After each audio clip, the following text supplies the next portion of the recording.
ในหมู่บ้านแห่งหนึ่งมีครอบครัวหนึ่งที่เป็นครอบครัวมีฐานะพอกินพอใช้พอเฮ็ดเวียกเป็นพนักงานบริษัทได้เงินเดือนคือกับบริษัททั่วไปส่วนแม่ก็เป็นประชาชนธรรมดาคอยเฮ็ดเวียกบ้านเวียกเฮือนเขาเจ้ามีลูกชายคนหนึ่งชื่อว่าอานนท์เราเป็นคนที่สุขภาพบ่ค่อยดีซึ่งมีโรคประจำตัวมาตั้งแต่เกิดเรามีนิสัยเป็นคนที่บ่ค่อยกล้าเว้าบ่กล้าแสดงออกและเป็นคนที่แคร์คำเว้าของคนอื่นและพ่อแม่ที่สุดเรื่องนี้ย้อนกลับไปเมื่อหลายเดือนก่อนอยู่ที่โรงเรียนแห่งหนึ่งเป็นมื้อที่คะแนนเดือนออกอาจารย์คะแนนของน้องเป็นแนวใดอันโน้นเดี๋ยวนี้คะแนนเจ้าบ่ค่อยดีตกตั้งว่า2วิชาแม่นเท่าหวาอาจารย์สีหน้าของอนุนก็กระวนกระวายขึ้นแม่นแล้วเจ้าไปเบิ่งเลยอาจารย์ก็ยื่นเจี้ยให้อนุนวิชาใดอาจารย์มาเบิ่งแดอนุนไล่สายตาเบิ่งไปที่คะแนนของตนเองก็ตกใจอาจารย์ขออนุโลมให้น้องได้บ่คงสิบ่ได้แล้ว อาจารย์เว้านำอนุนแล้วหันไปหานักเรียนในห้อง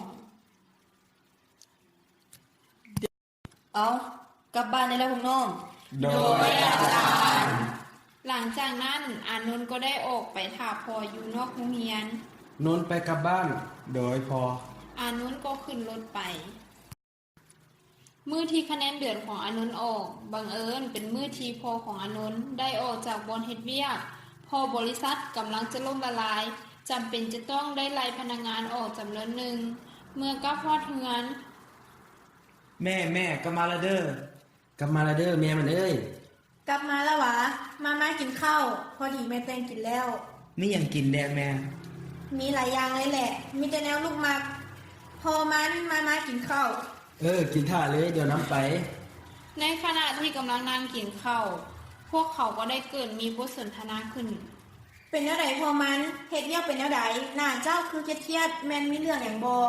โอ้แม่มันเอ้ยเดี๋ยวนี้ค่อยบ่ได้มีเวียกเฮ็ดแล้วตอนเช้านี้บริษัทค่อยประชุมให้พนักงานออกจำนวนหนึ่งเพราะว่าบริษัทค่อยกำลังจะล่มละลายเอาแม่นหวะแล้วเจ้าสิเฮ็ดจังได๋ต่อแล้วเฮาสิเอาเงินอยู่ไสมาผ่อนค่าเงินค่ารถแม่เฮ็ดสีหน้าเศร้าเจ้าก็ไปซอกเฮ็ดเวียกช่วยกันหาเงินแม่อันนี้แล้วนางหากินนอนกินด้วยเงินเดือนค่อยแล้วเราจะอยู่รอดได้จังไดแล้วเจ้าสิให้ข่อยไปเฮ็ดเวียกหยังข่อยเฮ็ดเวียกงานนี่ก็เมื่อยพอแล้วแล้วเจ้าคิดว่าค่อยบ่เมื่อยหวะที่ต้องหาเงินให้เจ้ากับลูกใช้นี่พ่อกับแม่ยึดผิดกันก่อนได้บ่ร่วมกันดีๆบ่ได้หวะลูกของเมื่อยคือกันได้ที่ต้องมานั่งฟังพ่อแม่ผิดกันแบบนี้แล้วอานนท์ก็ลุกจากผ้าเข้าแล้วเข้าไปในห้องนอนส่วนพ่อก็ลุกออกไปโดยบ่ว่าหยังจับก็ใจรถย่างออกไปเหลือแต่แม่ที่นั่งอยู่ผ้าเข้าคนเดียว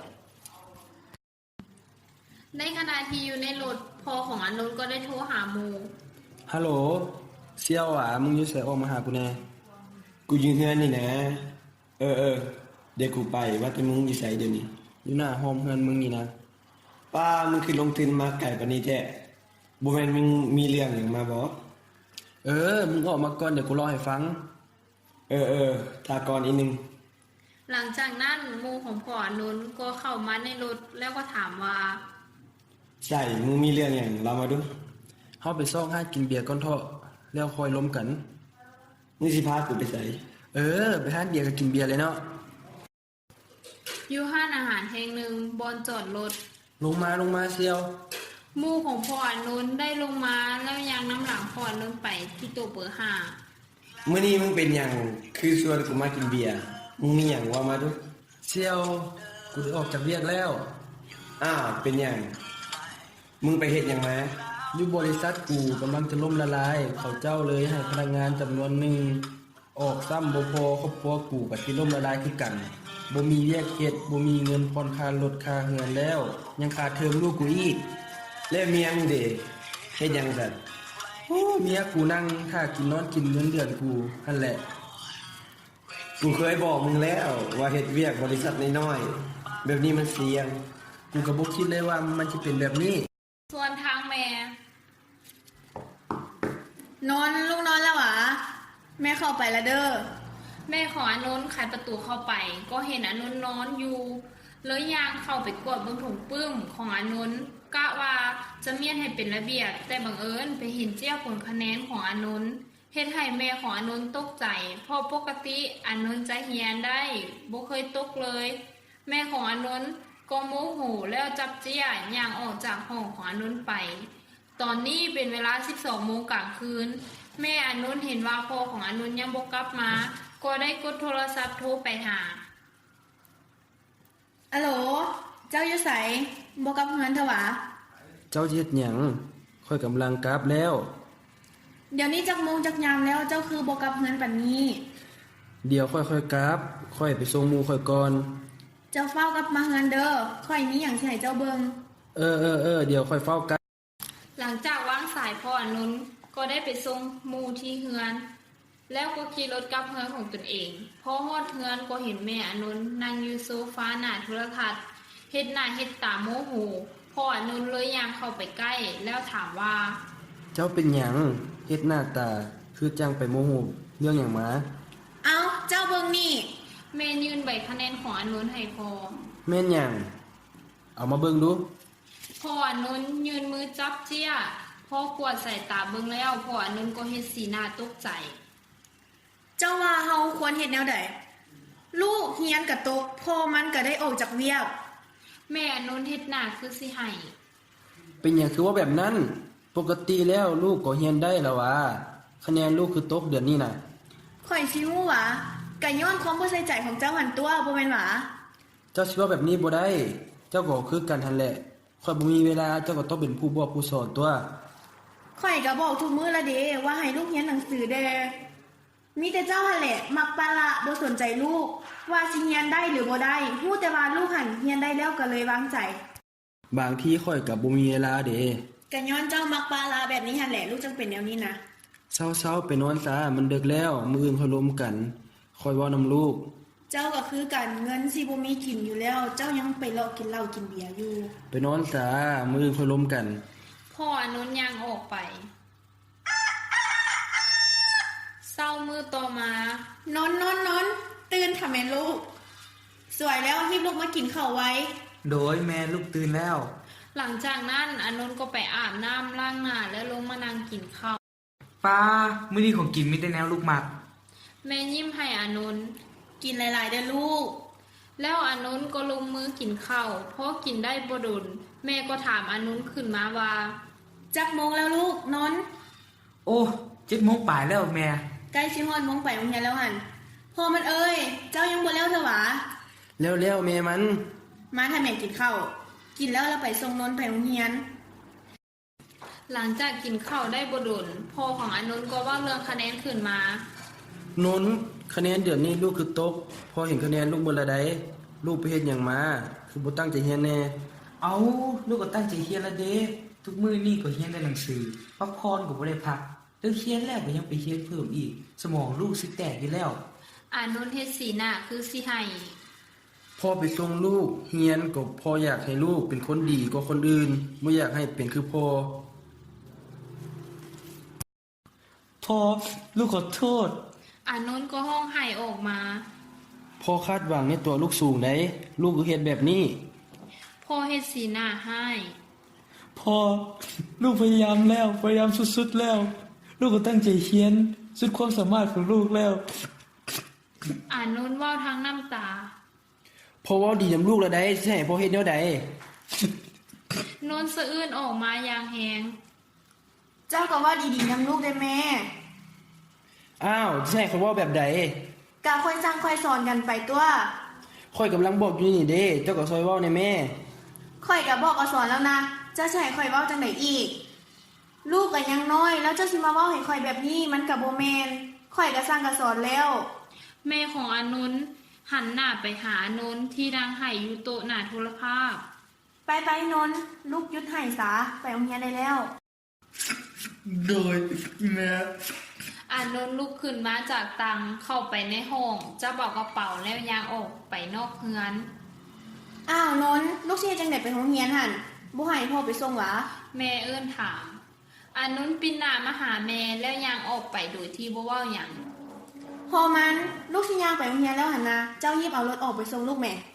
ปล่อยมันไปโลดมันสิไปใส่แล้วไป เจ้าบุคคลเว้าแนวนี้ใดนั่นมันลูกเฮา โอ้ย พ่อของอานนท์จับเอากระแจหลุดแล้วยางออกไป อยู่ที่โรงเรียนของอานนท์ อานนท์ต่อไปนี้น้องต้องตั้งใจเรียนได้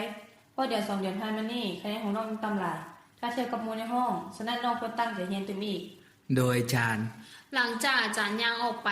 อานนท์ก็มีสีหน้าตึงเครียดเพราะคิดหลายเรื่องเฮียน เมื่อมั่วอานนท์เห็นแนวนั้นจึงเข้าไปเว้านำ โน้นบ่เป็นหยังดอก เดี๋ยวเฮาสิช่วยสอนให้วิชาที่ตัวยังบ่ได้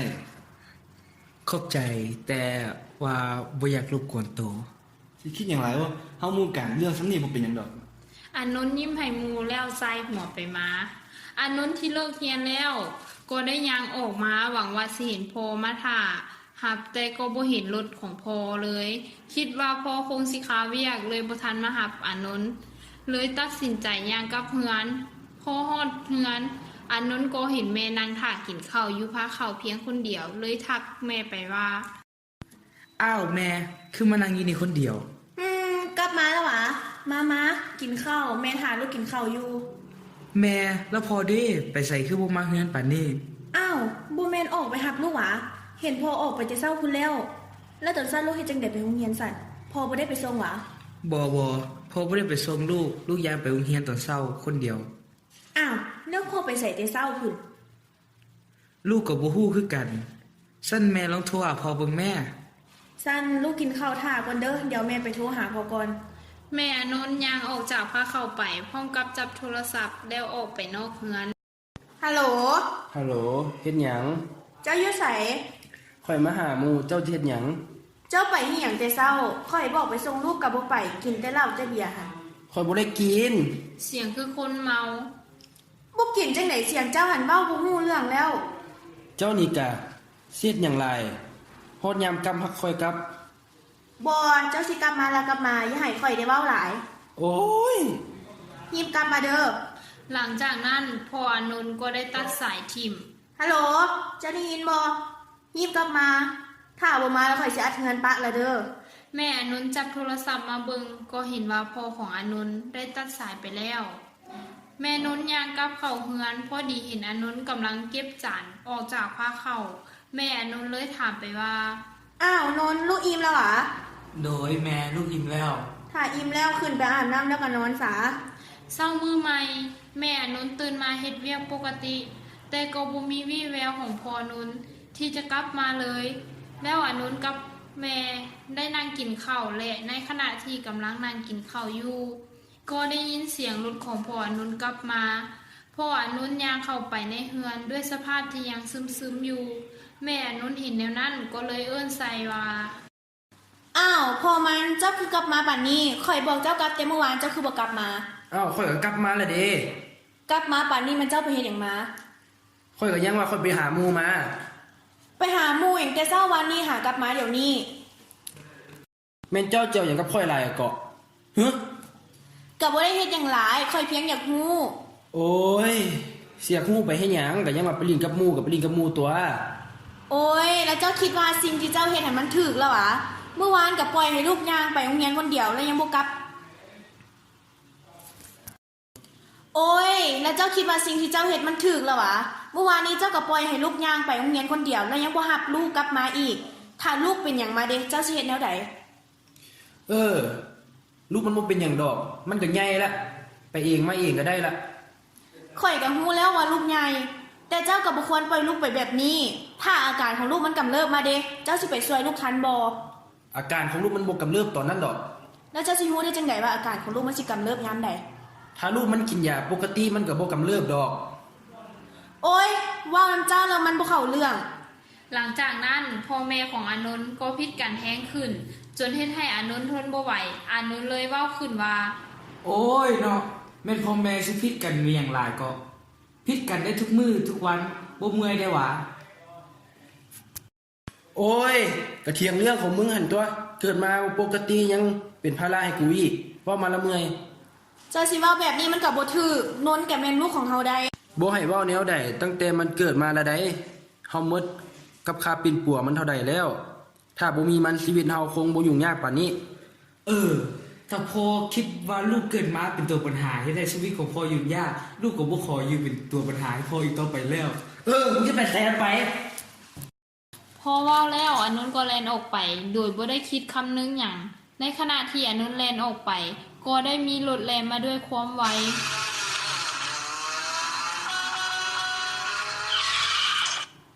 ต่ำใส่อนุนยางแห้งจนเฮ็ดให้ห่างไก่ของอนุนกระเด็นไปกระทบใส่เสาไฟฟ้าเฮ็ดให้มีเลือดออกมาท่วมตัว ตอนนั้นอนุนรู้สึกว่าโลกทั้งใบมันมืดไปหมดคือสิบ่มีทางออกมันเมื่อยบ่อยากอยู่แล้วอยากไปจากโลกนี้อยากสิหนีไปให้ไกลบ่อยากอยู่เป็นภาระของพ่อแม่ห่างไก่ของอนุนที่จมอยู่ในกองเลือดแล้วอนุนก็ค่อยๆลับตาลงอย่างซ่าๆคิดทอดภาพเก่าๆที่ผ่านมาอยากสิขอโทษพ่อแม่ที่เฮ็ดให้ผิดหวังในตัวลูกของนี่ขอโทษที่เกิดมาแล้วบ่ปกติคือคนอื่นลูกขอโทษอานนท์ลับตาลงพร้อมทั้งน้ำตาและความทรงจำที่ไหลออกมาจากสมองและก็คอยหายใจซ่าๆก่อนล้มหายใจสุดท้ายจะหยุดลงยิ่งได้ยินเสียงแม่ดังเข้ามาน นท์ แล้วอานนท์ก็ลับตาลงพร้อมล้มหายใจสุดท้าย นนท์ตื่นขึ้นมาก่อนลูกอย่าเฝ้ารับตาเถื่อ แม่ตกใจแล้วหายออกมา หัวใจของแม่ก็แตกสลายลง เมื่อเห็นลูกจมอยู่ในกองเลือด โนนลูกพ่อ เจ้ารีบโทรหารถของหมอไว้ พ่ออนุนก็โทรหาห้องหมอ หลังจากได้ยินเสียงตกใจดังไปทั่วหมู่บ้านก็มีคนมาหุ่มเบิงเต็มไปหมด เมื่อมาฮอดห้องหมอ นนท์ลูกอย่าเห็นแม่ไปแบบนี้ แม่ขอโทษ ขอโทษ พ่อขอโทษที่เว่าแบบนั้นออกไป มาเว้าอย่างตอนนี้ก็คงสายเกินไปแล้ว อยากให้ฮู้ว่าทุกสิ่งที่พ่อเว้าไปในตอนนั้นมันเกิดจากอารมณ์ร้อนของพ่อเอง พ่อบ่เคยคิดว่าลูกเป็นตัวปัญหาเลย ขอโทษกับทุกสิ่งทุกอย่างที่เฮ็ดให้ลูกคิดหลาย สุดท้ายนี้ขอให้ลูกไปเกิดในภพภูมิที่ดี มีแต่สิ่งดีๆอยู่ในชีวิตพ่อฮักลูกเด้อ แม่ก็อยากขอโทษลูกคือกัน ที่ผ่านมาแม่บ่เคยใส่ใจเลยว่าลูกสิคิดแนวใด และมีบางครั้งที่แม่จะกดดันลูกหลายเกินไป แม่ขอโทษที่แม่เป็นแม่ที่บ่ดีพอ เป็นแม่ที่บ่สามารถเลี้ยงลูกให้มีความสุขได้ ขอโทษทุกอย่าง แม่ขอให้ลูกไปเกิดในภพภูมิที่ดี เจอแต่สิ่งที่ดี แม่ลูกฮัก แม่ฮักลูกหลายเด้อนนท์ เรื่องนี้มีคติเตือนใจให้ทุกครอบครัวในสังคมได้รู้ว่า จงลงมือเฮ็ดในสิ่งที่อยากเฮ็ดก่อนทุกอย่างจะสายเกินไปดังครอบครัวของอนุนที่ได้เฮ็ดให้เฮาได้เห็น ถ้าคนในครอบครัวมีความหักแพงต่อกันรู้จักปรับความเข้าใจกันกว่านี้เรื่องที่จะเกิดขึ้นกับอนุนก็คงบ่มี ถ้าหากพ่อแม่มีความเอาใจใส่ต่อลูกหลายกว่านี้ฮู้เว้าฮู้จาทนุถนอมคอยสั่งสอนลูกบ่กดดันเกินไป ลูกของตนก็จะมีกำลังใจในการที่จะใช้ชีวิตอยู่คือกับเด็กคนอื่นที่เขามีครอบครัวที่สมบูรณ์ โดยได้รับความรักจากพ่อแม่และคนอ้อมข้าง